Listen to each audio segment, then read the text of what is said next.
구약성경 444페이지입니다.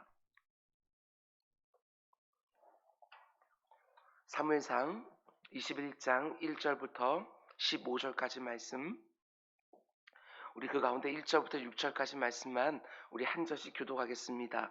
1절부터 6절의 말씀입니다. 다윗이 노베 가서 제사장 아히멜렉에게 이르니 아히멜렉이 떨며 다윗을 영접하여 그에게 이르되 어찌하여 네가 홀로 있고 함께하는 자가 아무도 없느냐 하니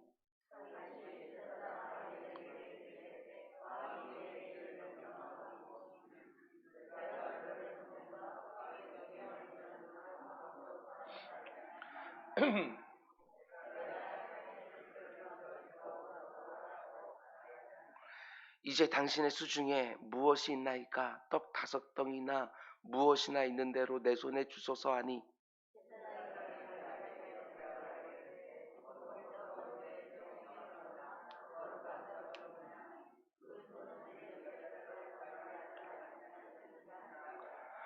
다윗이 제사장에게 대답하여 이르되 우리가 참으로 3일 동안이나 여자를 가까이 하지 아니하였나이다.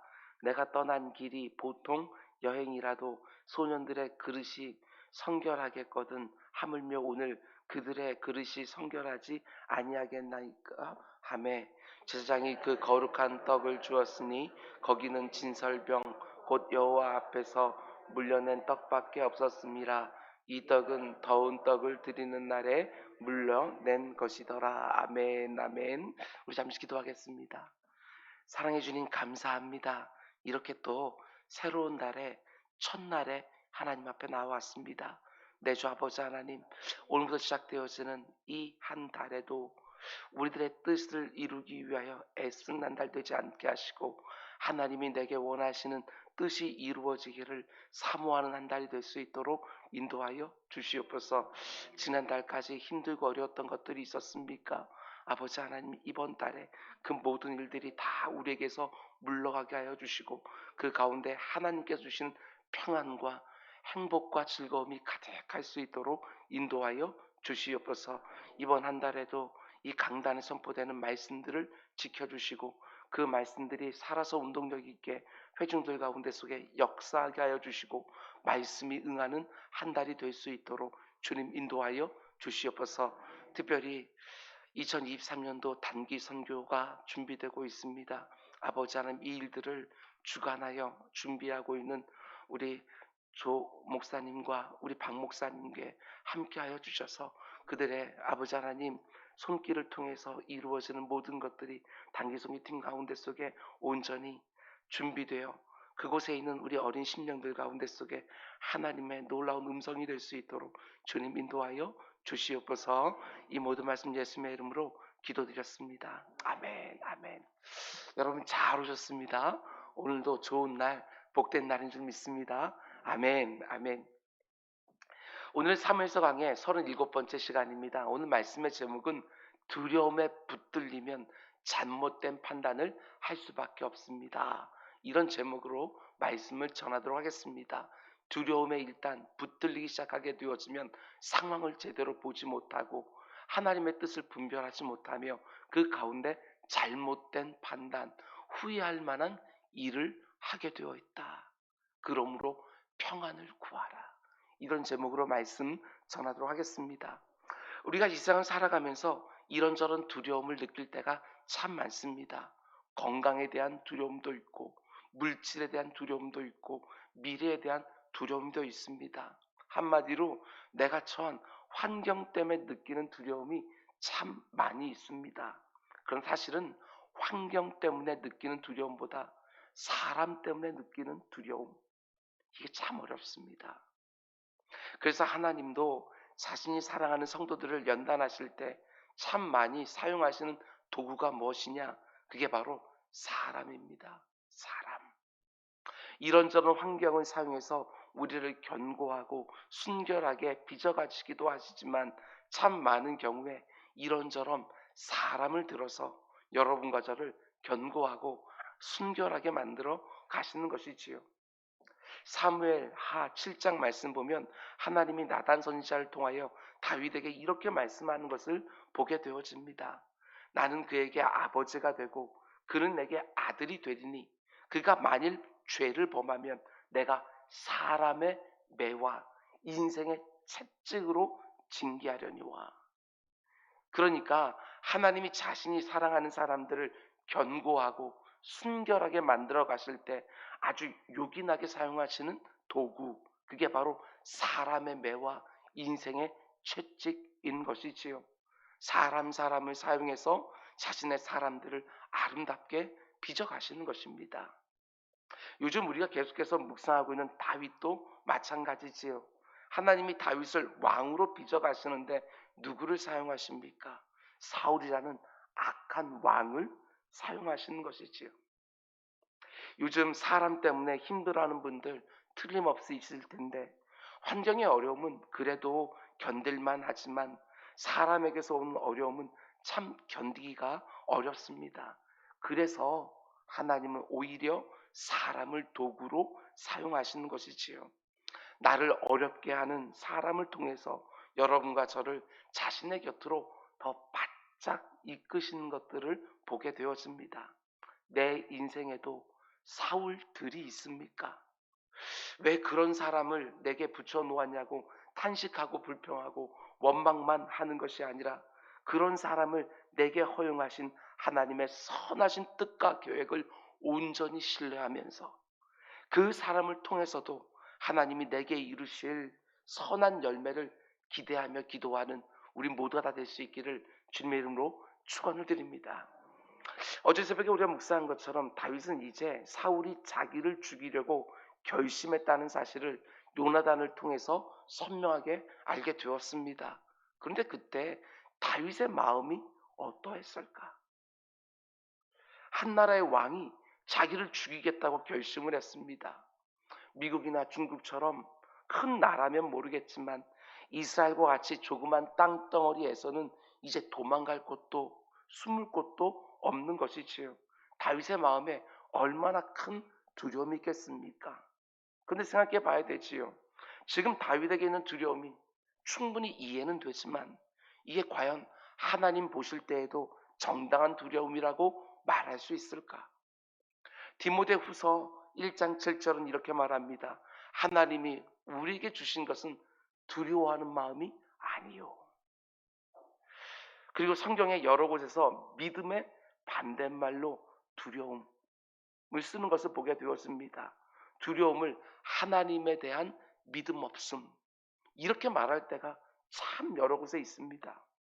물론 모든 두려움이 불신앙이라고 말하는 것은 절대로 아닙니다. 우리가 하나님을 많이 사랑하게 되어지면 하나님을 두려워하게 되어 있지요. 그걸 우리는 경외라고 부릅니다. 그런 두려움은 굉장히 건강한 것이지요. 경외, 하나님을 너무나도 사랑하니까 그분의 마음을 혹시라도 내가 불편하게 하지는 않을까 하는 데서 오는 두려움, 그런 두려움은 여러분과 저에게 반드시 있어야 되는 것입니다. 단지 하나님을 향해서만 그런 두려움이 있어야 되는 것이 아닙니다. 우리가 사람을 사랑할 때도 정말 많이 사랑하고 바르게 사랑하게 되었으면 그 사람을 두려워하게 되어 있습니다. 그 사람을 혹시라도 만홀히 여기지는 않을까? 혹시라도 내가 함부로 부주의하게 대하지는 않을까 하면서 사람도 두려워하게 되는 것이지요.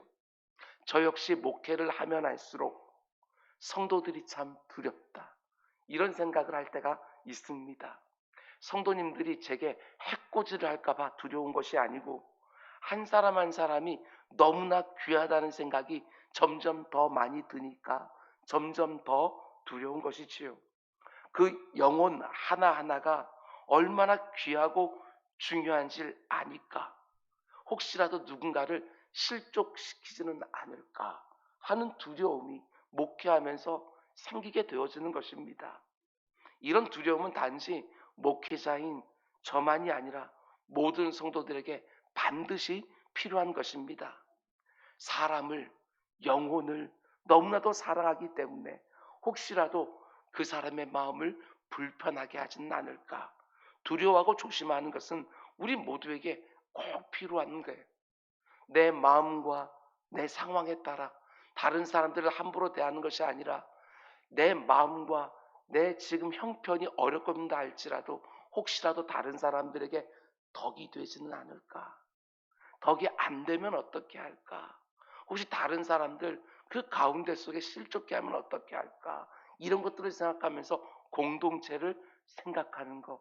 이것은 건강한 두려움이지요.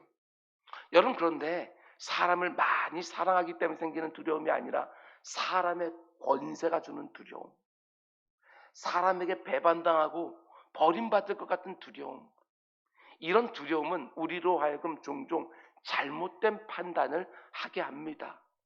사람이 가지고 있는 힘에 대한 두려움, 사람에게 해코지 당할 수 있다는 두려움, 그런 두려움에 사로잡혀서는 안 되는 것입니다. 오늘 본문에 등장하는 다윗의 모습을 보면 실망스러운 모습을 참 많이 보게 되어집니다. 지금까지 우리가 보아왔던 다윗의 모습과는 참 많이 다르지요. 잘못된 판단을 거듭거듭 하는 것을 보게 되어져요. 그런데 그가 왜 이런 모습을 보이지요? 두려움 때문에 그렇습니다. 두려움 때문에. 일국의 왕인 사울이 자기를 죽이기로 결심했다는 사실이 깨달아졌을 때 큰 두려움에 사로잡히게 되어지고 그 두려움 때문에 참 여러 번의 잘못된 판단을 하기 시작하는 거 보게 되어집니다. 오늘 말씀 보게 되었으면 그 두려움 가운데 다윗이 하나님께 부르짖지도 못합니다. 그리고 그 두려움에 사로잡혀 이런저런 결정을 하게 되어지는데 다윗 같지 않습니다. 다윗이 왕이 자기를 죽이기로 결심했다는 사실을 요나단을 통해서 알게 되었을 때 제일 먼저 어디로 도망갑니까? 놉이라는 땅으로 갑니다. 놉. 원래 성막이 있던 곳은 길갈이라는 곳입니다. 그런데 사울이 통치하던 그 시대에 종교적인 중심지는 이 놉 땅이 되어집니다. 참 많은 제사장들이 그 가운데 있었지요. 다윗이 그 땅으로 가서 제사장 아히멜렉을 찾습니다. 사무엘을 찾아갔을 때처럼 영적으로 가장 곤고하고 어려운 순간에 하나님의 임재가 있는 성소와 하나님의 말씀을 들고 있는 제사장을 찾아가는 거 참 귀한 모습입니다. 근데 문제가 무엇이지요? 다윗이 아히멜렉을 찾아가서 자신이 지금 처한 상황을 정직하게 말하는 것이 아닙니다. 거짓말을 합니다. 거짓말. 그것도 두려움에 사로잡혀서 거짓말을 하는 거예요. 지금 자기가 어떤 어려움을 만났는지 그 자초지경을 정직하게 말하지 못하고 자기가 사울왕의 중요한 명령을 받아서 왔다고 거짓말하면서 어떻게 합니까? 두 가지를 요구합니다. 첫 번째는 우리가 읽은 것처럼 먹을 것을 요구하고 두 번째는 그 뒤에 나오는 본문을 보게 되었으면 무기를 요구하는 것을 보게 되어집니다. 이 순간에 거짓말을 한 것이 정당한가? 이런 이야기를 길게 하고 싶지는 않습니다. 중요한 것은 사울왕에 대한 두려움이 만들어낸 다윗답지 않은 모습, 그건 틀림이 없어요. 제사장에게 자기의 상황을 정직하게 나누지를 못하고 거짓말을 하고 있는 것이지요. 여러분, 우리가 사람을 두려워하기 시작하면 정직하게 사람을 대하지 못한다는 거 꼭 기억하셔야 됩니다. 교회 안에서 참 많은 사람들을 만나게 되는데 사람을 두려워하기 시작하면 그 사람에게 꼭 해줘야 되는 권면 해줄 수가 없습니다. 그치요? 가정 안에서도 마찬가지입니다. 부모든 배우자든 자녀든 두려워하기 시작하게 되어지면 꼭 해줘야 되는 말도 하지를 못합니다. 아무리 그 사람이 잘못된 길로 가고 있다는 것을 알면서도 그 사람을 두려워하기 시작하면 그렇게 하면 안 된다고, 그러면 너도 다치고 남도 다친다고 그 말을 해줄 수가 없습니다. 여러분, 저는 우리 교회 안에서 이루어지는 성도의 교제에 거짓말이 섞이지 않기를 원합니다. 때로는 그 사람을 위하여 완곡하게 혹은 부드럽게 혹은 지혜롭게 말할 수는 있어도 거짓말은 그 어느 누구에게도 도움이 되지 않습니다. 절대로 이 세상 사람들의 만남처럼 그 사람이 듣기 싫어할 것 같으면 말하지 않고 교양 있게만 만나면 되는 것이 아니라 우리는 서로를 피부치처럼 받아내면서 맨 몸뚱아리로 만나야 되는 것이지요. 거짓 없이 있는 그대로 만나야 되는 것입니다. 그래야 그 가운데 진실한 회개와 자복과 교정과 그리고 하나님께 주시는 자유가 일어나게 되어지는 거예요. 계속해서 오늘 본문을 보면 다윗이 거짓말하면서 먹을 것을 요구하니까 아히멜렉 제사장이 진설병을 나눠줍니다. 진설병. 제사장이 안식일마다요 6개씩 6개씩 두 줄로 12개의 떡을 늘 하나님 앞에 배설해 놓는데 다윗이 먹을 것을 요청하니까 아히멜렉 제사장이 그 진설병을 내어주는 거예요. 레위기 말씀을 보게 되었으면 하나님 앞에 진설해 놓았던 떡은 오직 제사장들만 먹을 수 있다. 이렇게 되어 있습니다. 다윗이 그 말씀을 모르지는 않았을 텐데 그 떡을 달라고 요청한 거예요. 그리고 아히멜렉 제사장도 그 떡을 준 것입니다. 다윗은 먹으면 안 되는 떡을 먹은 것이고 아히멜렉은 주면 안 되는 떡을 준 것이지요. 분명히 율법을 어겼어요. 이 사건을 예수님이 마태복음 12장에서 언급하는 것을 보게 되었습니다.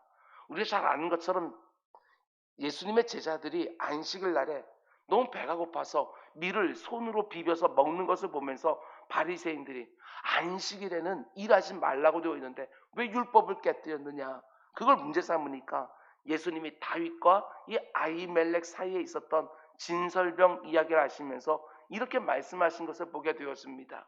하나님은 제사를 원하지 않으시고 자비를 원하신다 하는 말을 너희가 알지 못하느냐. 생명의 필요를 공급하는 것이 먼저라고 가르쳐 주신 거예요.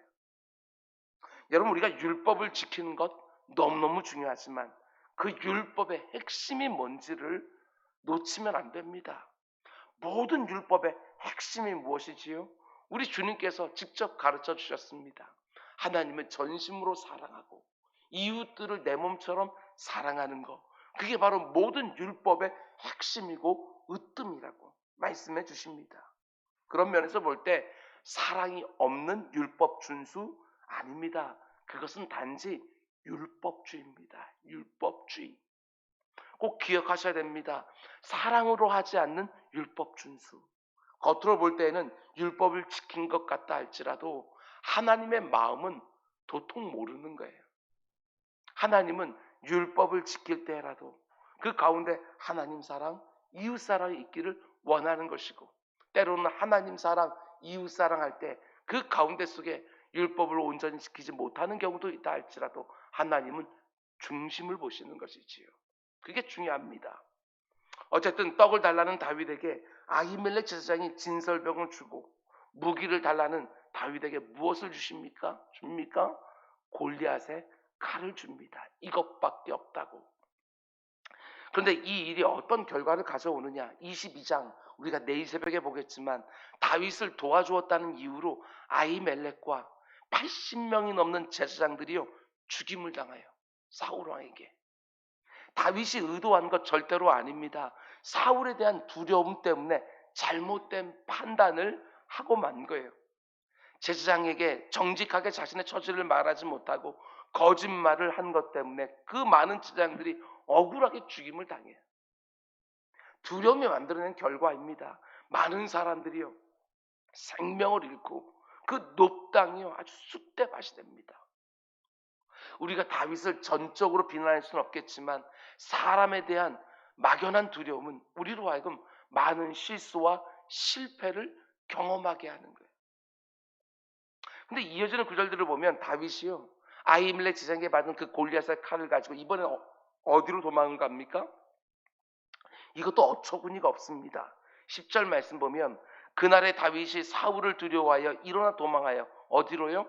가드 왕 아기스에게 도망갔다고. 다윗이 지금 손에 들고 있는 칼이 누구의 칼이에요? 골리앗의 칼이에요. 가드 사람, 블레셋 가드 사람 골리앗의 칼이에요.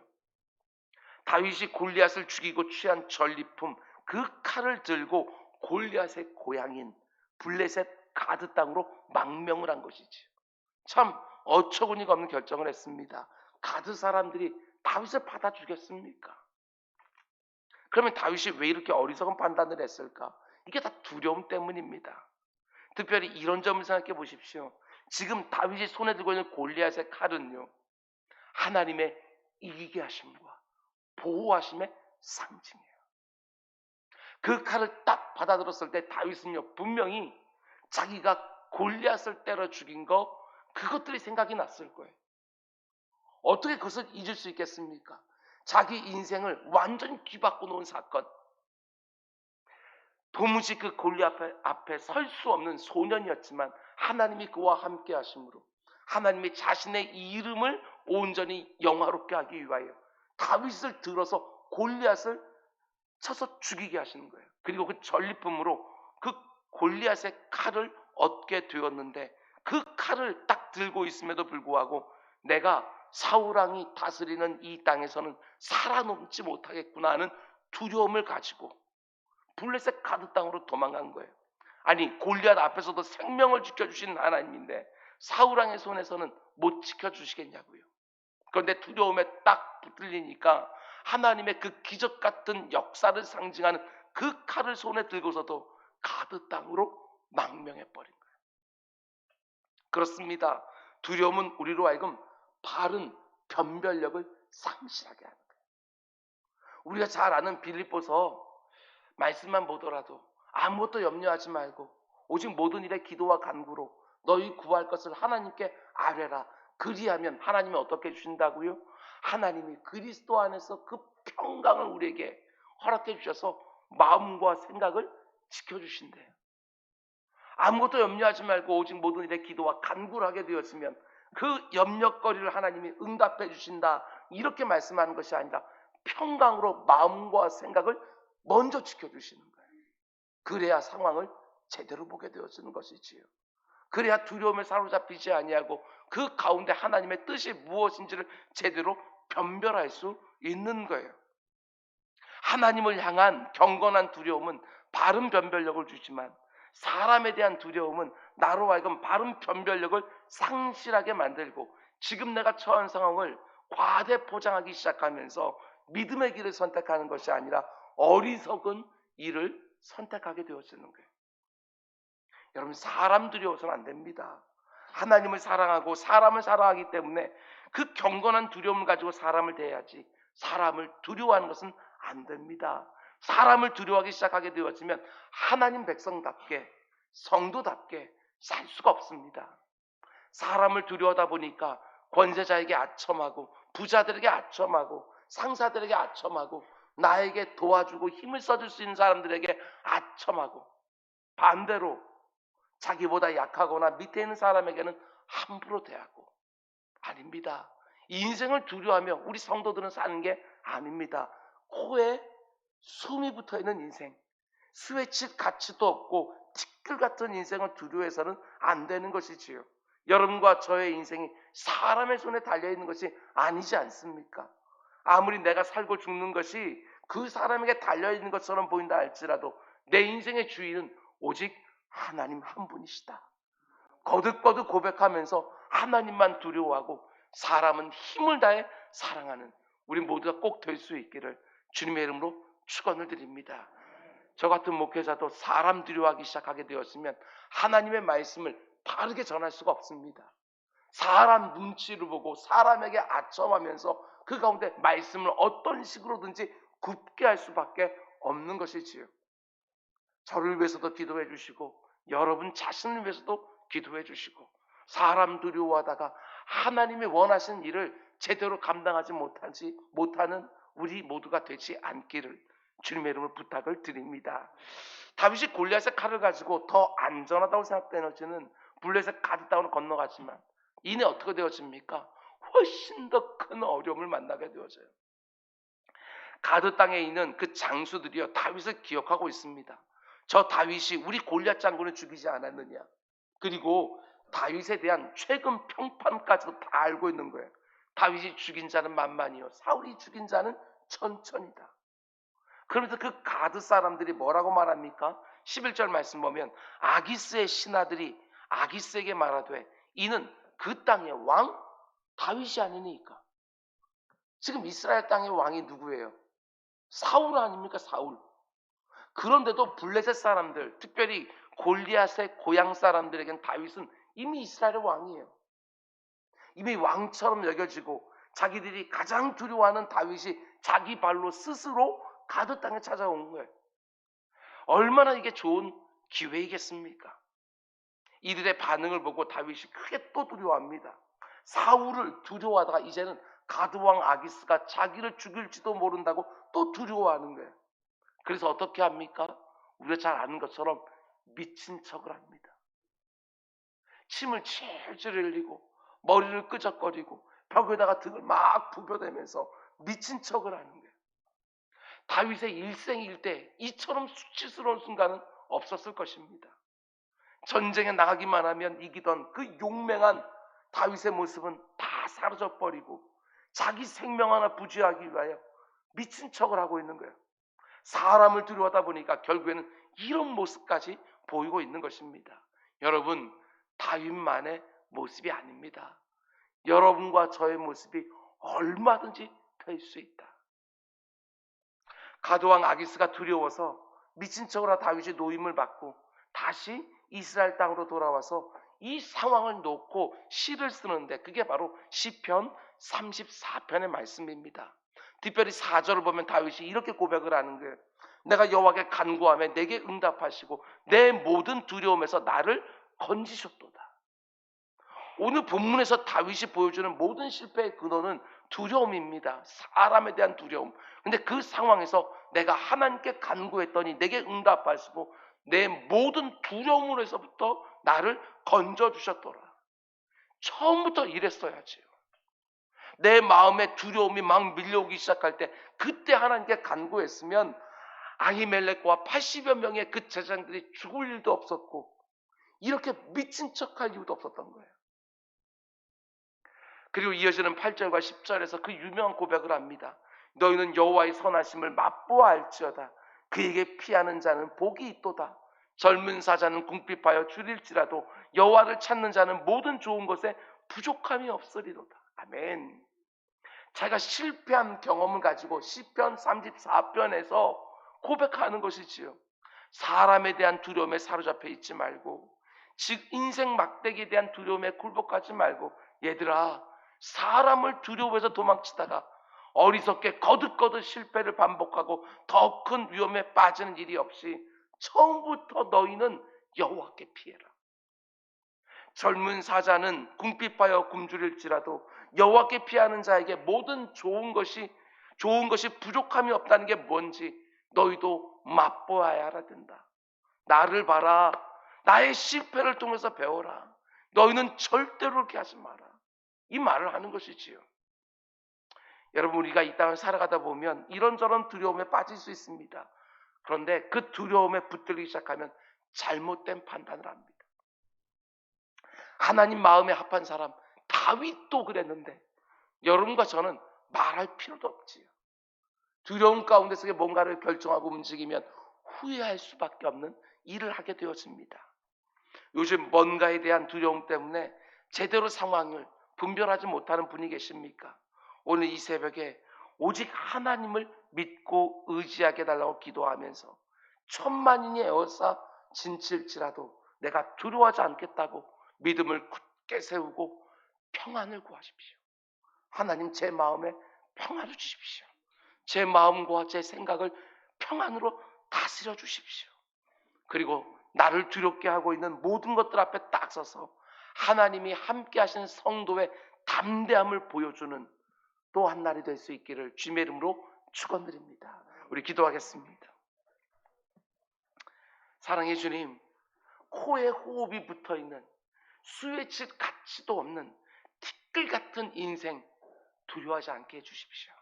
하나님께서 모든 것들을 주관하시는 줄 알고 그 하나님 앞에 나아가 내 모든 이 두려움을 다 내어놓고 그 가운데 평강을 구하고 그 가운데 속에 하나님께서 내게 주시는 모든 것들을 가지고 사람을 대하며 살아가는 우리 모두가 될 수 있도록 주님 인도하여 주시옵소서.